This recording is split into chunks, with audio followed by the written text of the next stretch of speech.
Hello there and welcome to today's video. There's been quite a bit of a break in between filming as I went away and then got a bit sick, but nevertheless, welcome back to today's video.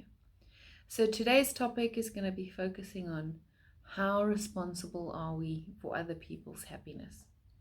This is such a big topic because, we are surrounded by people. We don't live in isolation. We live within a community, within a family system. We either work for ourselves or we work for organizations or systems. And so we are so interconnected that sometimes there is this blurring of boundaries of how much is my responsibility to keep somebody else happy versus how responsible are they for their own happiness. So we're going to draw on some attachment research and as well as overall relational psychotherapy or psychology to answer this question. So we know of the different attachment styles, which I can go into more detail in another video. We know that attachment stems right from the beginning of our childhoods, and they act as a basal template, so a template of love for self and others. And we learn how to self-soothe in these relationships. We learn how to get our emotional and physical needs met, as well as safety needs within these dynamics. What happens though is if we have any problems within our attachment styles, research shows us 50% of the population have problems with attachment, as in they fall in the insecure attachment styles. The most common are, of course, the anxious and avoidant types, which underneath all of it have that insecure style of relating to others, where they fear people won't meet their needs, they're untrustworthy, they're not reliable, and things like that. When we have these types of issues, even if you are securely attached and you meet somebody that is either anxiously attached or very avoidantly attached, you're going to experience a myriad of things that happen that is going to make you dysregulate. It's going to make you feel on some level, is this my issue or is it their issue? So to answer the question of how responsible we are for other people's happiness, we have to look at the definition of dependency and codependency. So healthy dynamics have what we call interdependency, and unhealthy dynamics have what we call codependency.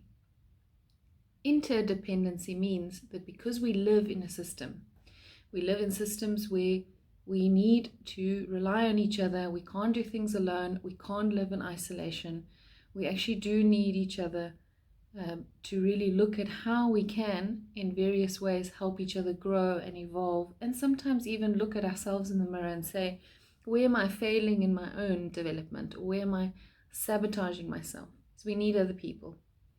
However, there is a line between needing others in terms of helping us grow and taking our own responsibility for our own wounds from childhood and not pulling other people down with us. Interdependency would looking at ourselves as part of a community where we help each other without losing ourselves. That's where codependency comes in, is it requires one person at least abandoning their own needs in order to keep the other person happy or to keep the overall emotional health of the relationship stable. Codependency, normally what it encompasses is at least one person is self-destructive or they're sabotaging the direction of the relationship and the other person hangs on in terms of the effects of the other person's behavior. So we see that a lot in like alcoholism or drug abuse, where the enabler, the person on the other side, is trying to fix or help the person that is not really invested in their own development. Sometimes it's not so severe, and the codependent, for example, would be someone that is trying to help another and they're in a depression, and the person that is depressed doesn't know how to cope. They don't know how to use their own skills. They don't know how to get resources. And so the helper in the relationship tries to save them. Where this becomes extremely unhealthy is the person that is the people pleaser or the enabler has learned to put their needs aside consistently. When we have that consistent betrayal of self, there is what we call a fusion of two people, where that's why we call it codependency, is it's no longer two individuals, but it's one individual in total. This fusion of two people becoming one becomes like this enmeshed entanglement where you no longer know who you are and what you want, but you're so invested in the overall emotional health of the relationship that the individual needs of the two people become completely suppressed.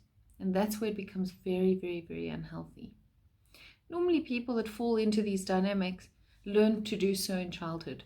So, like the enablers, the people pleasers, the ones that are trying to be kind, are so scared of coming across as selfish or where they're not helping other people that they're overwhelmed with guilt and responsibility to help other people.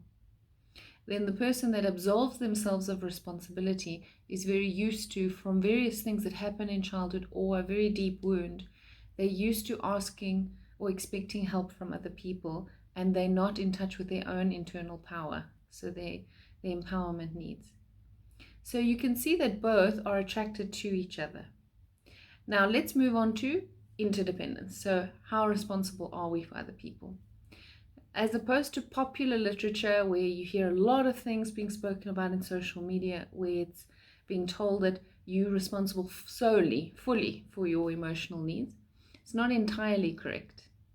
Is when we are involved, especially in intimate partner relationships or in family dynamics, we are responsible for our part in the overall health, especially emotional health of our relationships. So we do play a part. What that looks like is when a partner comes to us and tells us they don't feel safe, they don't feel heard, it is our responsibility to try and understand where those needs are not being met and to try and help with our part in it.